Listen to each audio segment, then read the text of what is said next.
What's up, y'all? Thank y'all for tuning back in with me. Let's get straight into it.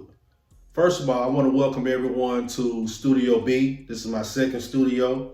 Y'all normally see me in Studio A, my writing studio where I write all my books. This is my actual film studio where I do a lot of green screen work. The last green screen work that I actually produced and put out was MLK. Did this interview get him assassinated?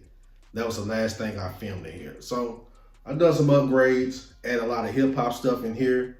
I've decided anytime I cover a topic about hip hop, I'm covering in Studio B.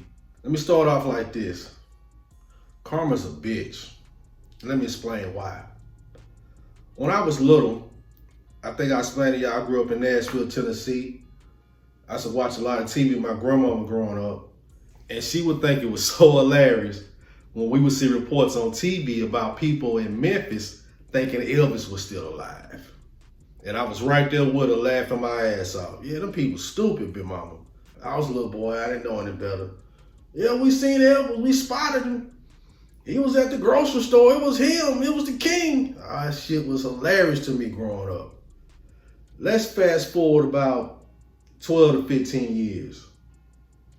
Like I said, I'm a big hip hop junkie. I'm from the South, so I was blessed with not having to be from the East Coast, West Coast. We didn't have our movement at the time, so we soaked it all up. First generation raised on hip hop all the way. Right before I graduated high school, I had a favorite group known as Digital Underground. Music used to bang back in the day. Do What You Like, The Humpty Dance. What was that other one I used to like they put out? We the freaks of the industry. We the freaks of the industry. That shit used to bang. And then I remember I was watching Yo MTV Raps, and they came out with this song called All Around the World, same song.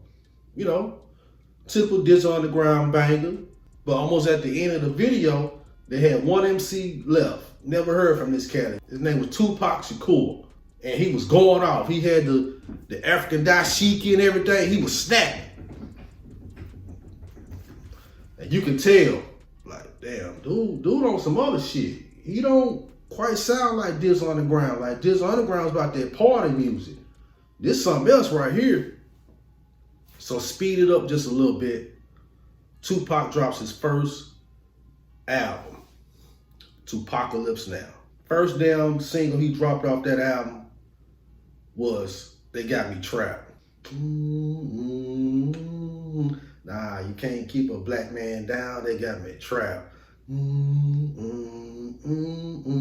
That shit was banging. And by this point in the music game, the rebel rap had kind of died down and it made way for the gangster rap. If you don't know what rebel rap is, that's what Public Enemy, Poor Righteous Teachers, X-Clan, groups like that was considered rebel rap. You know what I mean? With a real message. Had them hard beats, but you really listen to what they were talking about. Nobody was doing that. And then here comes Tupac with that first album, Tupacalypse Now. Shook the world.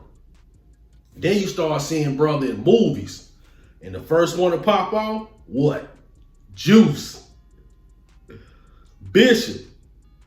You know what? You called me crazy before. I was tripping, right? But now, I am crazy. I don't give a fuck about you, Raheem. I don't give a fuck about my damn self. Brilliant, man. Brilliant. Then we speed it up a little bit.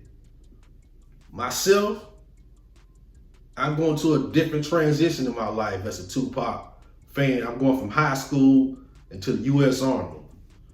I graduated basic training. We couldn't really listen to music then. But when I went to AIT, which is advanced individual training, that's like, I call it Army College. That's what it was like for me. I had a blast at AIT. That shit was co-ed. Yeah. Anyway, that's another story for a different day. But when we got a little weekend pass, I went to the PX, that's the post exchange. Let's imagine that as Target being on steroids. and I picked up that Strictly for My Ninjas album. Life changing. Once again, Tupac was pushing the envelope on that rebel music. You know what I'm saying? You gotta realize Tupac was raised by Black Panthers, and he brought that energy in his music, and you can feel it. That album got me through AIT. Incredible album. Then I get to my first duty station, and another cat dropped, which you know him as Notorious B.I.G. He was rocking out. And they was cool at one time, you know. You would see Tupac and Biggie doing shows together.